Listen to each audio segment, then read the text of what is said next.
our viewers. Thank you for joining us for another installment of Inspired Jewish Women. And today I'm so excited for today. You know, Yael, I've been interviewing women from all around the world. I've brought in ladies from Israel and Canada and all over the US.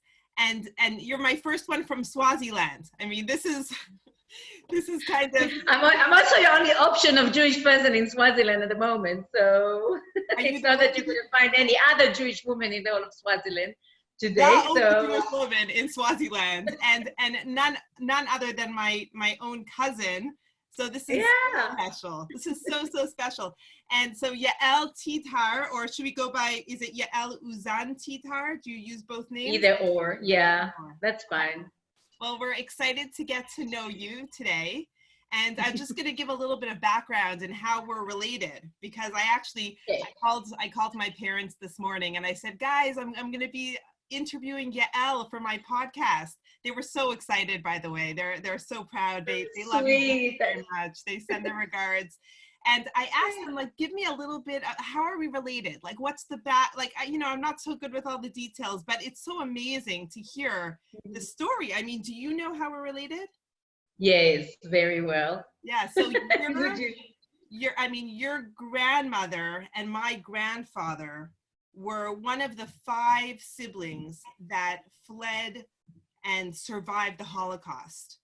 3 of their siblings did not survive. One of them, the oldest one, Rachelea, do you know all the names and all the stories? So yes. Rachelea was married with 5 children in the town of Radzin. And when, I think it was my grandfather Lipa and his brother Mechel, they were working in Warsaw, and already the Nazis were coming into Warsaw, so they came back to Radzin to check on the family. There was a family of 8 children and parents, and at that time, the story goes that my grandfather saw that they had purchased tickets, which was very expensive. They didn't have a lot of money. And the tickets, I think they were going, was it west? They were basically going into German Siberia occupation. Well, no, they were heading towards where the German army was. And my grandfather said, you can't go there. He knew, he had come from Warsaw where the Nazis were already there, and he ripped up the tickets. And you can imagine, this was their only ticket to freedom, they thought. But he begged them to come with him east towards the Russian army, towards the border, and they crossed through the river, and he took whoever would come with him. And it was the 5 of them that survived, right? Not everyone wanted to come, right? Rachelea, who was married with 5 kids, she said, I'm too old, I can't go. The parents, I can't go. And unfortunately, whoever didn't go perished. So exactly, and it's quite amazing that they managed to survive 5 of them with the in-laws and the kids, and that's why we have such a big family today. I know. I mean, my father just told me that from those 5 survivors, he said there's hundreds of descendants. You know, it's from US and Canada and Israel and Africa. Swaziland. So our branch, so what happened is that when they escaped from Siberia, so they worked in Siberia in the camps, and then once Russia gave them freedom, they looked right and left and says, okay, well, let's go east. And they went to Uzbekistan, and they settled in a town in Uzbekistan, and the train with Henrietta Sold, which rescued kids from all over Europe, came past. And they took our 3 uncles, which is my uncle Itzik, his cousin Mordechai, and another cousin Yuda, and put them on the train, because they didn't know what's going to be tomorrow. So rather, let's get these kids out. And they went with the train that's further later on called Yaldei Tehran, the kids of Tehran, because they went all the way east to Tehran, and then they smuggled them into Israel, where they met a relative in the kibbutz. And so when the war finished and all the 5 families went back to Germany, my grandmother and her sister Menucha had no choice but to go to Israel. So they actually got fake certificates, fake visas. So, and they migrate to Israel as legal migrants, but under false names. And they went to Israel to reunite with their kids, where your grandfather Mechu and Sprinze, the sister, could not get certificates to go to Israel. And Dora, Mechu's wife, knew people in Canada, and they just, in Canada opened the door. So that's why most of you went that direction. So 3 brothers and siblings went that direction, and 2 siblings went to Canada and 2 to Israel. And I love family, and family is so important, but I do feel that growing up in different parts of the world, I mean, we hardly knew each other. Like we didn't know each other. Right. To come to Israel, we must have been like the rich Canadians are coming to Israel. Like we would come see. Oh, I would. Your aunties were like, definitely, like Guta and Dora were like, wow, they coming. The whole family would dress up. All of us would go, cousins and everybody, to the airport. Everybody waited with flowers. They would come in, and my grandmothers would cook the chunt. It was an event of not in the 70s and 80s when they were coming. Like, you couldn't do anything. They coming. We like, wow. It's so special. But there is such a strong connection in the family. I mean, we've been through so much, like we've survived. And thank God, it's amazing. And now to reconnect with you after a long time. I think the last time I've seen you was probably at your sister Racheli's wedding. I think so. I was ready to explode. I was like in my 9th month of pregnancy. I remember you. But I knew nothing about you. I learned more about you once I joined Facebook and found you there. And it's so nice. It's so nice to connect with you from across the world. Technology is so amazing that we could be in our little corners, but be connected in beautiful ways. So thank you for coming on today. My cousin, Yael, from Swaziland. And there's so much that I want you to share with our viewers, because you are an inspiration. I mean, when we started talking, I mean, literally, I was writing notes and notes. When I got off the phone with you, I called my mother to say, you know who Yael is. She is amazing. She is changing the world. Seriously, I mean, we say like Olam Chesed Yibaneh, you should build a world of loving kindness. That's your whole life. Your whole path for decades has been to change the world, to empower other people. I mean, listen, we're all doing it. This is what I do in my work. I'm empowering Jewish women. You're doing it in your work in a different, not with Jewish women, but you are changing the world. You're doing Tikkun Olam, and it's very powerful. I mean, this is what it's all about. It is, right? Yeah. So let me maybe you'll introduce yourself and tell us a little bit about your work, and then I have a few questions for you. So do you want to start with an introduction? I'll do that. I'll give you a short bio. So let's start from the end. Currently, I work with teens after high school in their first career steps, but those teens are coming from underprivileged background.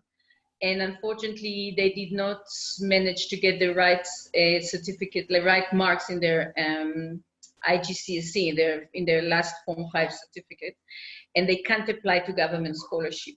But they're coming from very poor families. Some don't really have families. They have extended families, no direct families, no mom, no dad, no both, depends.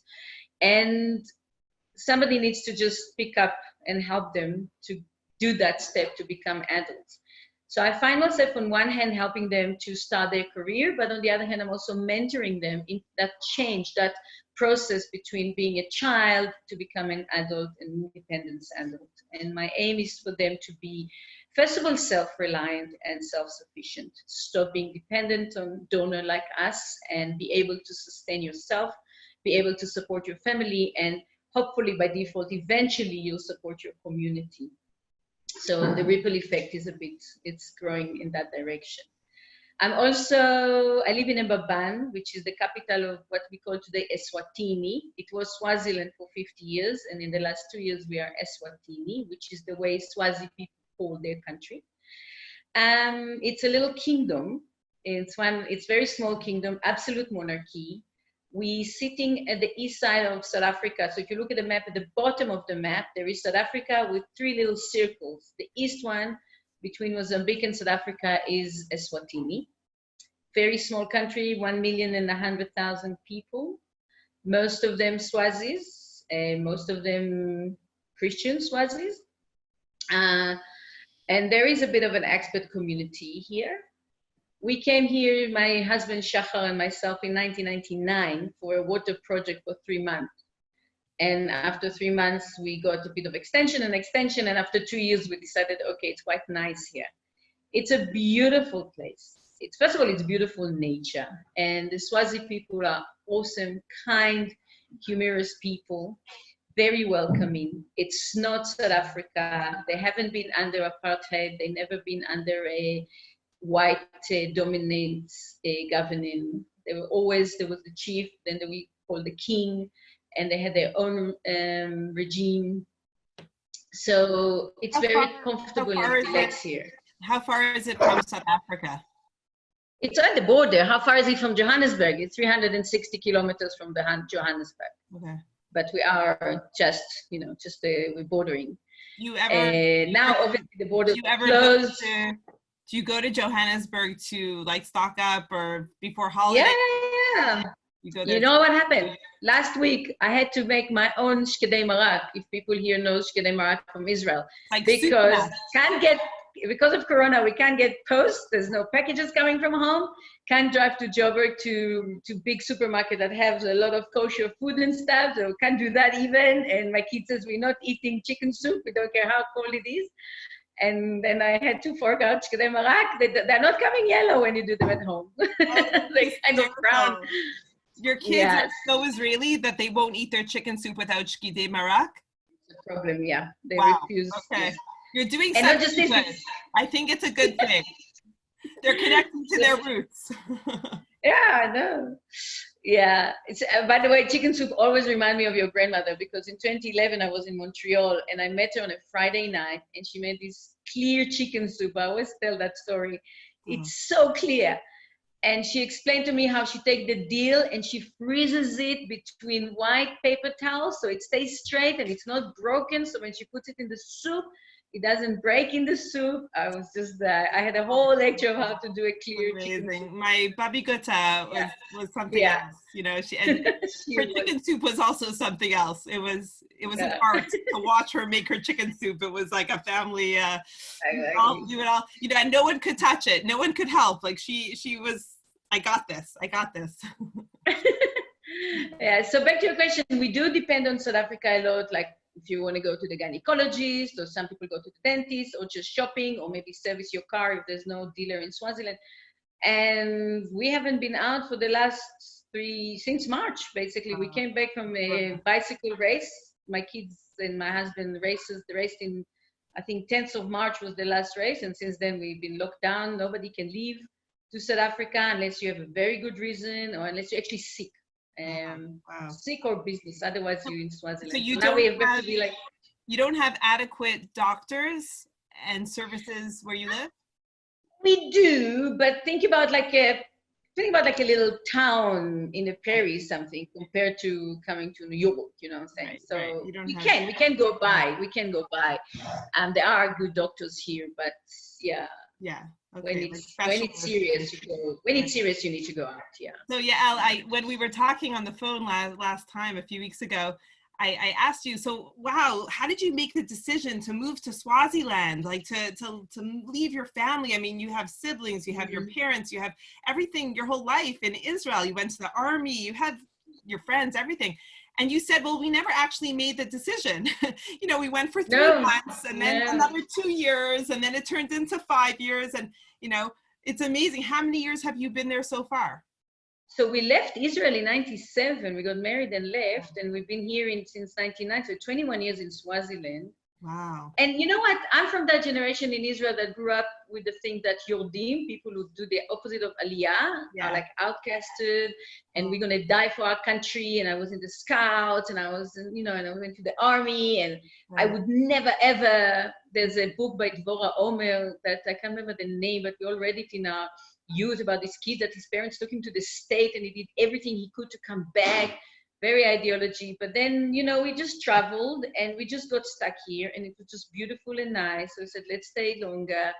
And we were together since 89, so we've been together for quite more than 10 years. And it's like, okay, so maybe we should try and have a baby and another baby. And I think it was only after Tali was born, the second boy. So I've got 3 boys. Ori is 19, Tal is 16 and Yotam is 11.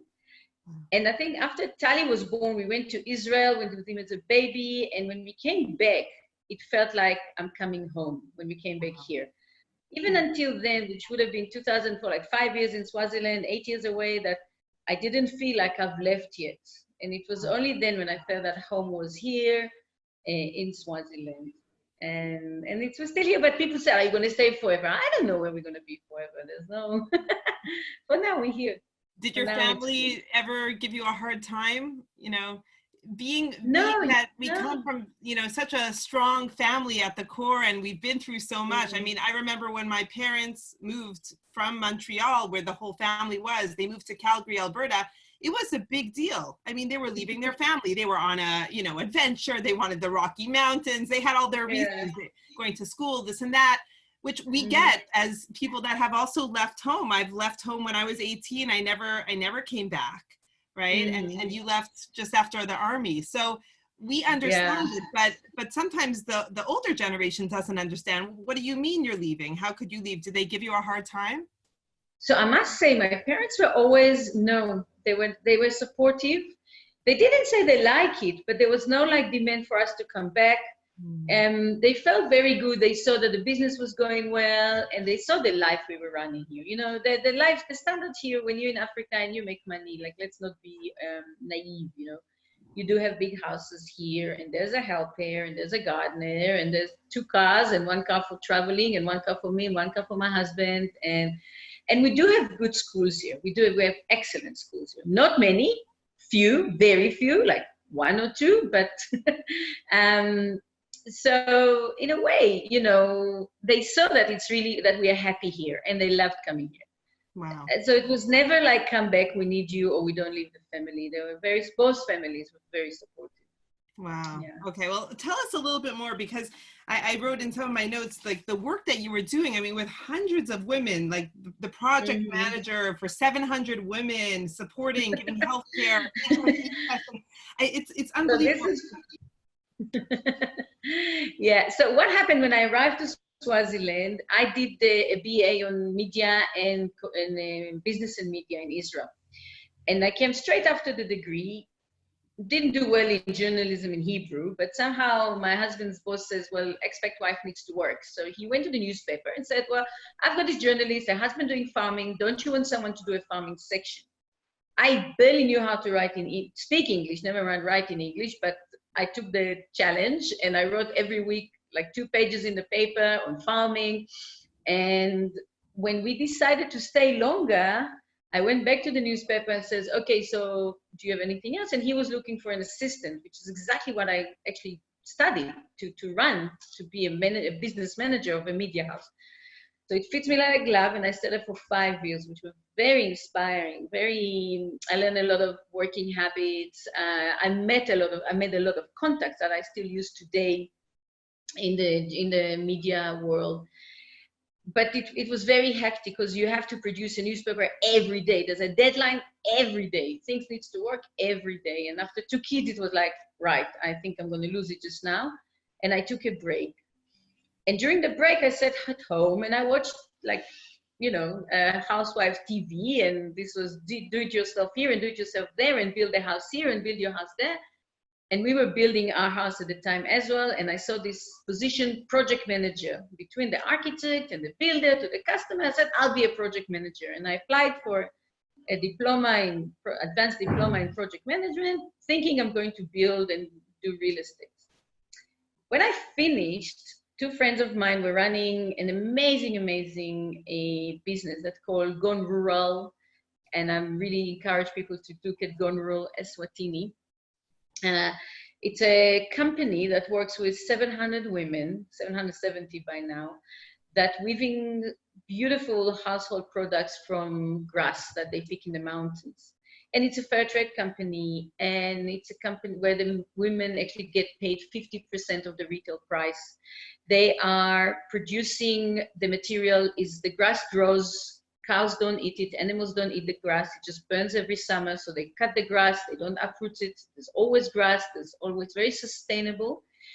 And the nice thing is that they're working from home. And here it's very important, because The youngsters will go to town and work and make money, but at home, which is in the mountains, there lives grandmother with the grandchildren and the little kids of the family, and they keep the family homestead. And those women have no means of working. I mean, there's nothing happening in the rural areas in Swaziland. And by Gone Rural providing them with the orders, they can sit at home and make the products, and then they meet the Gone Rural people at the area, at the communities, and it's a walking distance. They don't have to take a bus, and they sell this product and they get 50% of the retail, and they walk back home. There's no transport, there's no explosion, and it fits the family. It raised the kids, paid school fees, because school was not free until 2007.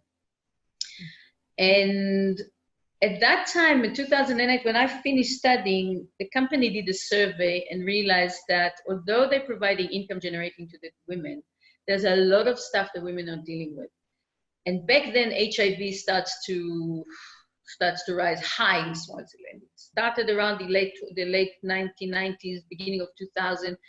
2005, 6, a lot of people died here. Actually, Swaziland for many years, I think until today, holds the highest prevalence of HIV for the population in the world. And the women that before maybe had one kid at home and maybe a few grandchildren now started to have more orphans. So the kids died, their kids, the grandchildren come to her, and suddenly she has more than 7, 6, I don't know how many people to feed. And the money she was making from the grass mats was not enough. Company cannot fundraise, so they decided to open an NGO to support the women in other ways beside income generating. And that NGO was running for a year, and I took over. And then they offered me, when I finished my diploma, they offered me to take it. So then my dream of being a project manager of a real estate, I suddenly found myself driving around the communities, meeting women in rural Swaziland, awesome women, very powerful women, and helping them with health, with education. They wanted only water and education for the kids, because as I said, school was not free. They had to pay for more kids than before they had to, and they thought water would be great, because at the moment back then they were drinking from rivers. There's no proper, it's starting now, but back then there was no proper infrastructure for drinking water in rural areas. So we started with finding donors for school fees and funding donors for water projects. Were people getting sick from the water? I mean, water is life. It's interesting question, because yes, they were, but it wasn't like a cholera outbreaks every once in a while. It was just when you grew up drinking only this river water, your body will adjust. But why should you drink water where your cows are grazing and and people walking through, and it's floods water and stuff like that, not a well water. So it's more of a human rights to have a proper drinking water rather than and it's like, and then the river is very far away, and they need to wake up in the morning and go a few kilometers, fetch the water, come back. So for example, one project we had was somebody invented jerry cans there was just like a big tire jerry cans, like a big bowl with a rope with a empty, like a spear in the middle that you could put a rope so the kids can roll it back home instead of carrying it on their heads or in a wheelbarrow. But the main thing was to try and find water in the community and have a hand pump, and they can get the water very close and it's clean water. That was the idea. Later on, we start talking slowly introducing the idea of HIV and AIDS, and we got a amazing project of outreach clinic that were driving, like literally a van with a nurse that was driving into the community to do sexual reproductive health, test for HIV, explain what's going on, help the women, try to prevent teen pregnancies, which is a big thing in Swaziland. And that was a big drive for HIV infections as well. And we moved also to women empowerment. Swaziland got their constitution in 2007. The women had no idea what it's about. Women in Swaziland traditionally do not have many rights, ownership rights. They're very strong in their homestead, but the homestead does not belong to them. The land does not belong to them. And men could have as many women as he liked. many partners, could marry them through church, could marry them for traditional. There's no limit. And suddenly your man leaves you with the kids here, goes to another homestead, doesn't pay for the kids around. So there was a lot of issues, and we did some work with women in Law Southern Africa to come and explain the constitution, explain their rights. We did literacy courses, we did business courses. We also educated women, some women in the community. So because of the HIV, they needed to, there's a lot of childhood at homestead, but there's no adults, no one there. So UNICEF and other organizations organized centers where the kids can be fed in the community. And those centers were running by just women, volunteers, women. And we took women from our communities that were doing that and trained them on early childhood care and development, so they can give some content to those meetings with the students. So I did that for 5 years. It was amazing. Wow. Amazing. And it's still running. It's still there. I'm still part of the board. You sent me such a beautiful gift. There was someone that was traveling from Swaziland to Reed College, and you sent me that, like the handmade, with grass, and I mean, so amazing. It's such like artwork. It's incredible that they hadn't made this beautiful table runner and placemats. Unbelievable and so meaningful. Thank you. It's on our Shabbat table. Beautiful. Thank you. They can still find their products in, like, I know in Canada it's 10,000 villages. I'm not sure who sells it in the States, but it's there. It's out there. Gone Rural Swaziland, and the NGO is Bomage Rural Project, and it's still running until today. Yeah. I'm gonna write it down. Gone Rural. Gone Rural. Gone Rural. Okay. Yeah. Okay. Amazing. I'll share the link with you. So do they send their? I mean, do they sell their products all over the world? Yeah. At some stage they had more than 400 customers all over the world. That's amazing. And right now they're suffering big time because there's no travelers, there's no tourists here, and there's no buying power in the world, and the business is quite on a not lockdown, but shut down, and it's quite sad. But the NGO, and this is really nice, because one of the projects they've started this year with an organization from the state that's called Days for Girls, was to produce sanitary pads, washable sanitary pads. So they got some funding to do that project, and there was fabric, and there was a sewing machine and everything. And when Corona started, the director, Sasha, just said, you know what, we need to give masks to our women. We need to produce, let's sew masks instead of sewing pads. And they started sewing masks, and they were beautiful from African fabric, and she started selling them. So she made more masks to sell and bring money back into the ladies and to the NGO. And it started as like income generating in the NGO, producing masks. There was a huge demand in the beginning. We had to call in a few more companies to help us. They're dealing with fabric, handcraft companies, and they created the Swaziland, the Eswatini artisan collaboration or something like this. Wow. And yeah, so some of them still producing masks, but Sasha managed to generate income to the NGO and to the women through the Corona by making masks instead of sanitary pads. Wow, wow. So tell me a little bit about this time during Corona, because I know that things have changed all over the world, and I know it's been very difficult for the people in your community. So, but you were fundraising and really, like, going door to door, giving undergarments, you said, and tell us a little bit more. So what's happened is that Corona, the big hit in March made a big fright here in Africa, and very quickly South Africa went into lockdown, and Swaziland just followed suit. And it's still so bad. Still, hey?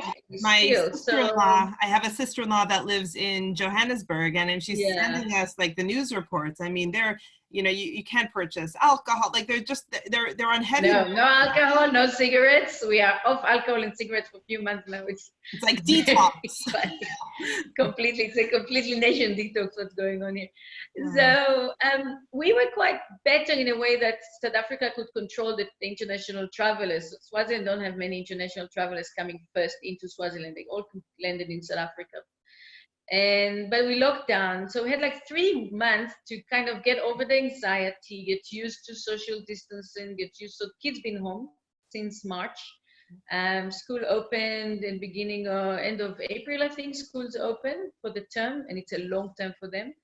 all my 3 kids working from home, but we're privileged in that the private school went on online schooling, but the majority of Swaziland have not studied since March. Right. Also, and just for everyone to know, you guys are opposite seasons. So you're in the middle of your main school year. I mean, we're over here, this part of the world, we're on summer break. So, but it hit us at the end of term 3. We have 3 terms. It hit us at the end of term 3. School let us, everybody just, let's go on holiday so they can get organized and suddenly move to online teaching. But it's really the private schools. Majority of Swazi kids have been out of school. UNICEF did an amazing job of bringing syllabus into the radio and to the newspaper. We don't have, there's a lot of people on cell phones and stuff, but the schools were not just, the Swazi education system just cannot cope with online teaching. So there's an urge to get the examination years, the last year, the grade 7, the form 5, to try and get them to keep on track with the examinations. But the rest of them, if you are from grade 6 or form 3, you just sit at home, and they've been sitting at home since March. I mean, I feel like, I feel like we are very privileged here that, when Corona hit and we needed to get all of our kids online. Our schools, I mean, the private school that we sent to, they provided us computers for every single kid. We had what we needed to move forward. Like on a dime, we pivoted. We started school a few days later, like a whole new system. But I feel like, I mean, how is it in your community where people are underprivileged and might not have technology as easily accessible? I mean, is there internet access in every home? Is that even? No. So it's expensive. Internet is expensive. It's not cheap.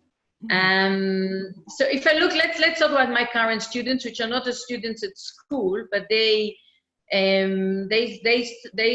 study in private institutions. So they will study to do an account and finance, or that's the NGO I'm working with now in Tlosuli Gusasa. And they might be doing teaching, preschool teaching, some were doing mechanics work, and suddenly they had to leave schools. So those private schools managed to go online, but the online means that they sending materials as PDF on WhatsApp, and the students studying at home. But that's the story. These are adult students. I give them money, we give them an allowance anyway every month for transport and rent and all sorts. So I kept on giving them the allowances so they can keep on buying data, so they'd be able to be connected.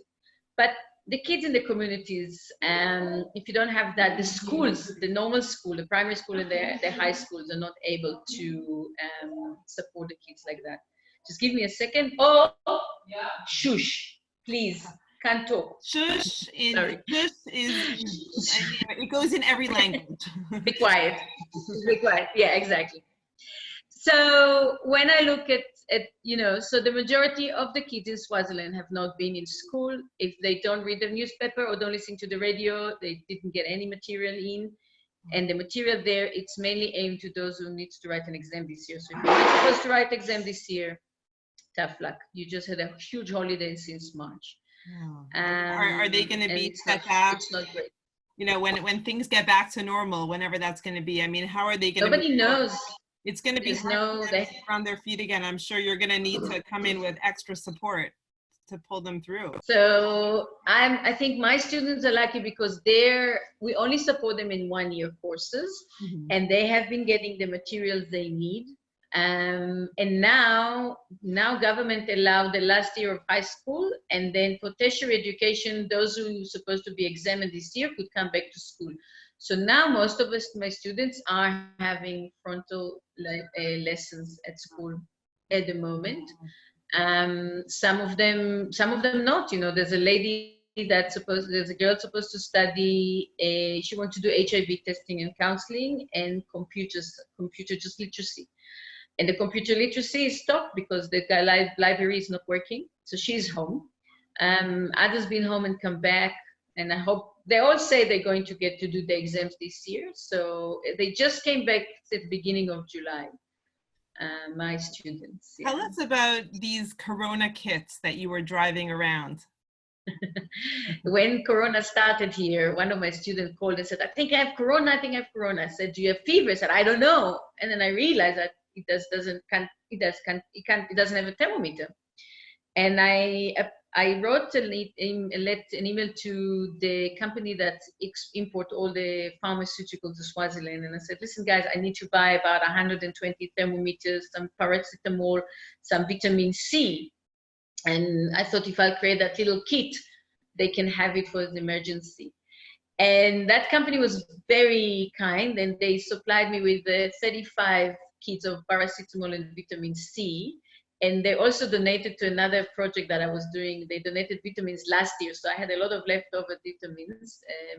But there was no, by the time I figured to do that, there were no more thermometers left in the whole country. You can't get those simple whatever you call it, thermometers. You can only get those scanners for 2,000 rand, which is in shekels, it's 400 shekels. I'm not sure how much it's in dollars now. Like $100. Something, yeah, about. And so at the moment, so I couldn't do thermometer, but I said, okay, let's start that. And then I bought a lot of masks to put in as well. And it's very interesting because in February, I was in a conference in Joburg, and there is an organization called ZABRA, which is ZA South Africa, and BRA. They collecting secondhand bras in Europe and the States and Australia, and they smuggling them into South Africa because you're not allowed to bring secondhand clothes to South Africa, to give to any woman who needs a bra and just can't afford buying it. So I had a bag of bra, a bag of panties, a bag of masks, and then vitamins and my Corona kit. And I traveled around to meet some of my students. I couldn't meet everybody, and I gave them those, and I said, okay, these vitamins, you can use whatever, but this, and also gave me hand sanitizer. I said, hand sanitizer, vitamin C and paracetamol, you keep in a bag, you don't let anybody touch it until you, somebody become. But you know what, it's been a few months now, and when I did a big survey, I called everybody to find out, and none of my students been exposed, and none of my students tested positive, so I'm just holding my fingers that they'll be fine. Wow. Well, then there was the issue. Okay, no. Go. I mean, there's so much. The Corona kit.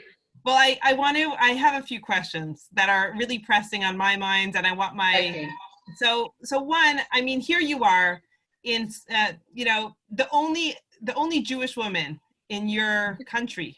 Is that true? I mean, the only, I'm the only, at the moment, I think, yeah, the other Jewish woman at the moment stays in Israel, but I'm definitely the only Israeli woman at the moment here. Wow. There's a very small Jewish community in Swaziland. And I'm assuming everyone knows that you're Israeli, right? I mean, like Israeli, kind of, you have your own like flair, and you have your own, you're like the Sabra, you can't hide it. and here you are, like working with all these non-Jews. I mean, making such a kiddish HaShem, a sanctification of God's name in the world. You know, you're being a light onto the nations. You're doing exactly what the mission statement is. Listen, I'm going to finish that conversation thinking I'm glowing, hey? No, but I mean, that's how I see you. I do see you glowing, and just like, wow, kol hakavod, like this is what it is, being on the front lines, making the world a better place. Reading your CV, it's like your goal is to help create a better world where independent and empowered people live a happy and healthy life. I mean, what could be better than this? It's inspiring to all of us, to all the listeners. So I have a few questions. So one, I mean, you don't talk just before those questions, I just want to say, it's not that I'm the only Jewish people. I've got a very good Jewish American friends here. There are a few Jewish women here. Definitely the only Israeli at the moment. But yeah. Go ahead. I mean, do you bond together? Do you do like your Jewish ritual together, like holidays, Rosh Hashanah? I mean, it's very funny you're asking. Yesterday, we took our friends who are not Jews, and the atheist British people, but he's 13, and I said to them, well, he has to climb. We have one mountain here called Sibebe, which is the second highest rock in the world. And I said to them, like my kids, when you're 13, you have to climb. No, it's like a Metzadah kind of thing. Let's climb Metzadah for the bar mitzvah. So we did it with our boys, and we said, no, Neo must climb up. So I even took him to climb up Sibed the first time in his life, and it's quite frightening. It's a sheer rock, and it's, so yeah, it's not just my kids, but it's other kids as well. I think in the beginning, most of our holidays, when we do them with people who are not Jewish, just friends. And I used to have like big seders, like 30, 40 people for the seder. And we do, as a family, we do all the holidays. We keep all the holidays, especially those with the food. So people ask me why I don't fast in Yom Kippur, and I say, well, because there's no food in Yom Kippur. I don't celebrate Yom Kippur. But that's coming because outside of our family, as you know, in Israel, we're not following Orthodox religious Jewish customs, and we've never fasted even at home. And I have something to tell you about this later, the roots of our family. But we do, we do Purim, and there were few in the past years, there were few families here with kids, like Israeli families or Jewish families from the state. One of the Baylor, there's a Baylor clinic here that looks after HIV kids, and they were always used to like Jewish pediatricians coming from the States, and there was a community, or some of them were Jewish. So we always find people to celebrate the holidays with, and we do them. There's the Purim and Hanukkah and Pesach and Shavuot, Rosh Hashanah, Sukkot. Wow. And Wow. the I kids mean, I think this is how we connected originally on Facebook. You reached out to me. Could I have your chulent recipe? Could I have? How do you make the challah? I think that's how we connected, over the food, over the culture. I mean, it kind of brings us back to our roots, right?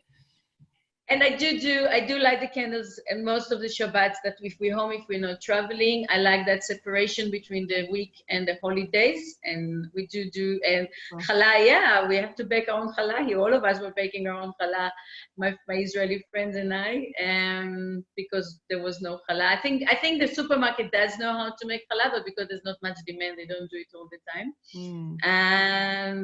So we do, and it's things that I wouldn't do at home. Like at home, I think my mom did light the candles. When we were kids, she would light the candles. We always had a big Friday meal at home. Also in the kibbutz where my husband, grew up, there was a Friday meal. So it was just naturally that we continue it here and we not completely go astray.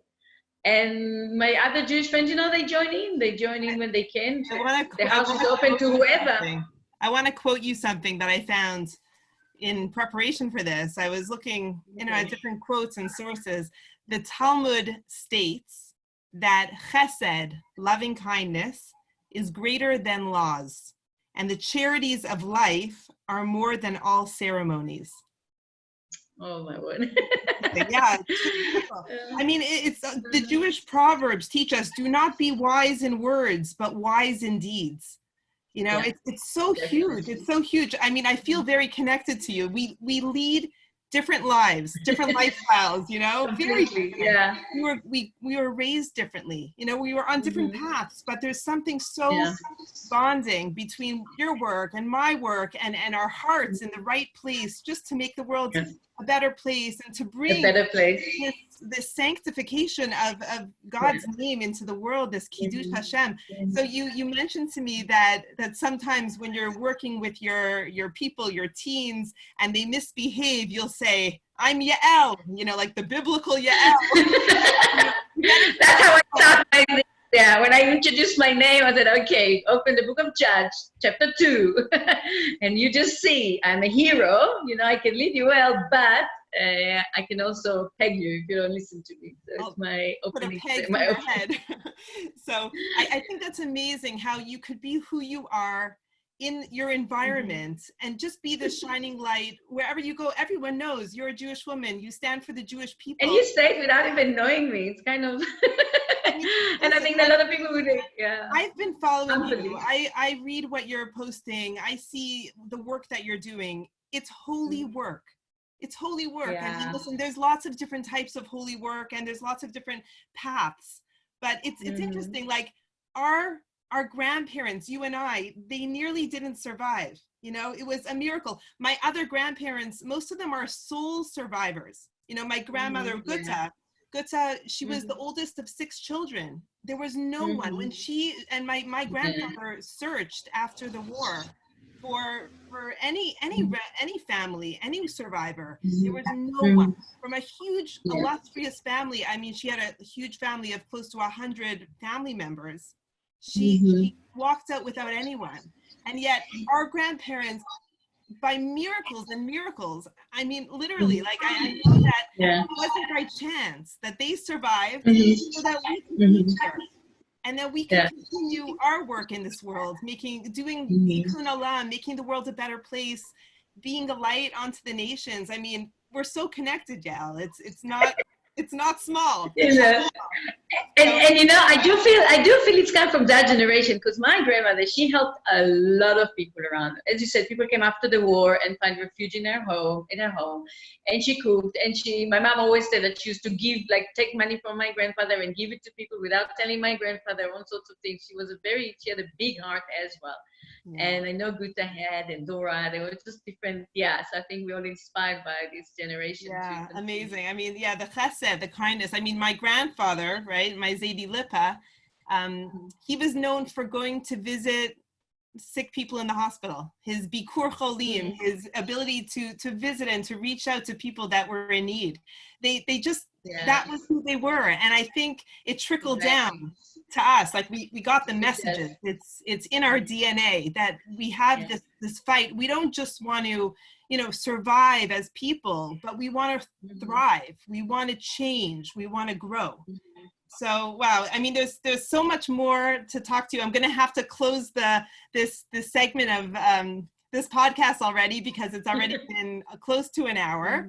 And I'm not even sure how to close it. I mean, there's a lot more I want to ask you. Maybe I'll ask you this. In all your years of work, what was the most meaningful thing that you feel like at the end of your life, you could feel so proud? This is your legacy. You want to pass it on to your kids. You feel like I did something small. Maybe it's even one person. I mean, I know that you've impacted thousands of people through your work. It's interesting, because when I was working with Gone Rural Bomage, or Bomage Rural Project, as they call it today, I worked with 700 women, and we impacted 10,000 people, but you didn't really see it. And it brought me to the project I'm doing now, which is, I'm blessed with a great donor, Solon Foundation, that helps me. And I work with selective group of people. I only get 20 people every year. And it gives me the opportunity to work with them one-on-one and get to know them and to see the change that I'm creating in their life. And this is so special. They're supposed to pay us back 25%. So we don't say goodbye after the year that I teach them. I just didn't say, so this, what I do now, we give them money to go to do a course of their choice. And then I facilitate a life skill training program that I develop. And here I touch in your goals and your dreams and who I am and what's my values. And then we move to write your CV, job interview, and things like this. I also take them hiking up to the top of the mountain, because we have to aim high and reach our goals. Wow. And in between the money they contribute back, I invite other speakers to come and talk to them about other things. Then I can pay for paid workshops with the money the students are paying to the organization. And here we touch a lot on gender-based violence. Here we touch a lot of respect. Here I'm trying to do more of personal development, in a sense of what my past was, not necessarily what my future will be. If I grew up in an abused family, if I was raped when I was young, if I was abused child, or I was a child, like the orphan in the family, and nobody looked after me because it wasn't my mom or my dad, doesn't mean that the new family I'm going to have has to be the same. And if in 20 years time or 15 years time, one of my students will come and says, Yael, I have a loving one partner who I've been with in the last 15 years, and we have kids, and I have money to send them to school, I think then I can die peacefully. And I think this is the work I'm doing now, where I can actually see that strong support, how it's developed to a new human being. And there's a girl, for example, in my projects, her name is Bawanile, and comes from nothing, from a very small mud hut, homestead with one mud hut, falling apart mud hut. She fell pregnant. She had to find a job. We paid for her to do a secretarial certificate. She went to town. She got a job as a secretary, paid for her rent, food. Her mom was looking after her baby now. in that falling mud hut. So Pawanila's aim was she needs to build a room, probably a 3x3 concrete blocks room for her mom and her daughter and her child. And in a year and a half, she managed to pay back the 25% she was owing us. She built this home. Towards the end, she came to me with the 400 that she usually paid. And I said, how is the house? And she said, well, I'm missing windows and the concrete floor, the screed. And I said, okay, don't pay me the 400 now. Don't pay the organization. Keep it. Get enough money for the windows and stuff. Call me when you've done that. Show me the receipts that you didn't go waste the money and finish this home before winter. And she called me 2 months later and she says, come with the Bucky. Bucky is like a van, open van. Because now I've got the concrete, I've got the windows, I need to get it to mom. So here I am, schlepped up the mountain, me and my gardener, with the load of cement and windows. And Bawanila built a home. And Bawanila, since she's got its own place and she got another job, then she got a better job in her community working for school. She had more money and she lived in her own house. There is another kid, he's almost 30, Pila. I'll just quickly tell you about him. In Swaziland, when you a young woman and you gave birth from some reason to a man, whether it was by will or not, when you find another relationship, you're not taking that child. He's not belong to that man, to the new man. That child needs to stay home with grandmother. And Pila was one of these kids. But now he studied carpentry, he got a nice job in a big warehouse, hardware shop in Swaziland. They trained him on bigger machines. The man is now supporting his mom that abandoned him with his grandmother when he was young. His siblings from the mom and the other husband, pays for the niece school fees at preschool. He was paying for her. He paid for his sister to go to do another course. He bought a land for his mom with the money he's earning. So for me, Pila, by the age of 30, is now the old man that looks after everybody. Just accept. And I can already see the impact. And that's because we sent him for a carpentry. So he could have come to work in that hardware shop as anything, as a shelf picker. But because he had a certificate in carpentry, they took him in as a carpenter and they trained him more. So it's just give them that stepping stone, that jump from just being a house helper or a sugar cane cutter to someone with a qualification that can get further in life. So when they come to me and said to me, my wife upset me and I did not beat her, I know that I really won now, big time. Yeah, you see, there are so many different ways of helping people, but what I'm learning from you is really education is the most important thing you could give. It's such a gift. Like you're changing lives through, you're starting small with these teenagers, but you see how their lives change when they have education and they have some of their needs met.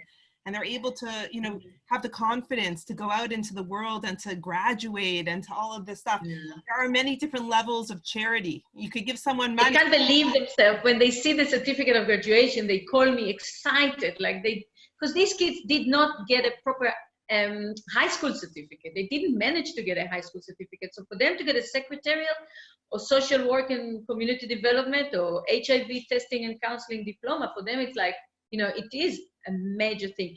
But I'm not alone. I'm just another step on their way. So they come to me from organizations that look after them through school fees, and they choosing them as they come along. So the donors help with school fees, and then once they finish Form 5, I pick up very few and I work with them. So I'm sorry I'm not influencing 10,000 kids now, but my 120, at the moment we're on 120 and I'm very satisfied.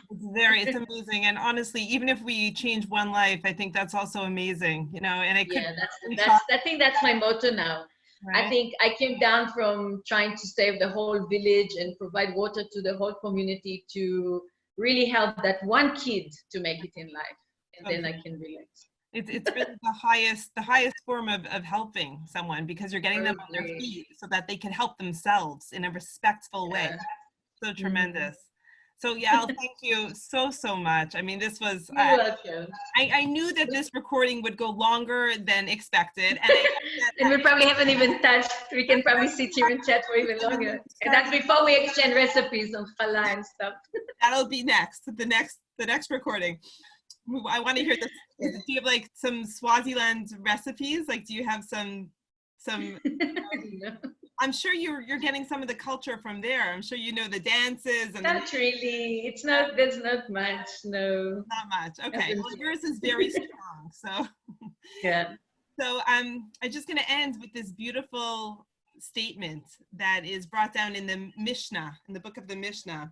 It says that the world stands on 3 pillars. Al shlosha dvarim. Ha'olam omed. Ha'olam omed. Al haTorah, al ha'avoda, va'al gmilut chasadim. It stands on the 3 pillars of Torah, of our Judaism, of our heritage, of avoda, of service of God. Of service and a hard service, yeah. Hard work. Gmilut chasadim is acts of kindness, loving kindness. So I just want to thank you for holding up your pillar in your part of the world. And I hope everyone who's listening could maybe feel like a little strengthened by this and inspired to maybe strengthen their pillar in whatever part of the world we're in. Because we all have to work together. We're all holding up the world. We all have a over here to make it a better place for a bright future. Yeah. So you should be blessed, Yael, and thank you. You too, hey, because you're also doing an amazing, inspiring. Love to your family, love to your kids and your husband and your family in Israel. Really send them my best. And I know that I shall do. Yeah, I'm going to share this with our family in Montreal and my parents. They're going to love this. It's going to bring. I know. It would be so funny. Also to our ancestors that are no longer here. I'm imagining them looking down from heaven, looking at us, connected in this way, and inspired by each other, and having a moment of nachat. I'm sure they had something to do with it. They're pulling strings. I'm sure. They're the net beyond the net. Thank you. Thank you very much. Such an honor. I love you. Keep doing your work. Okay. Bye-bye.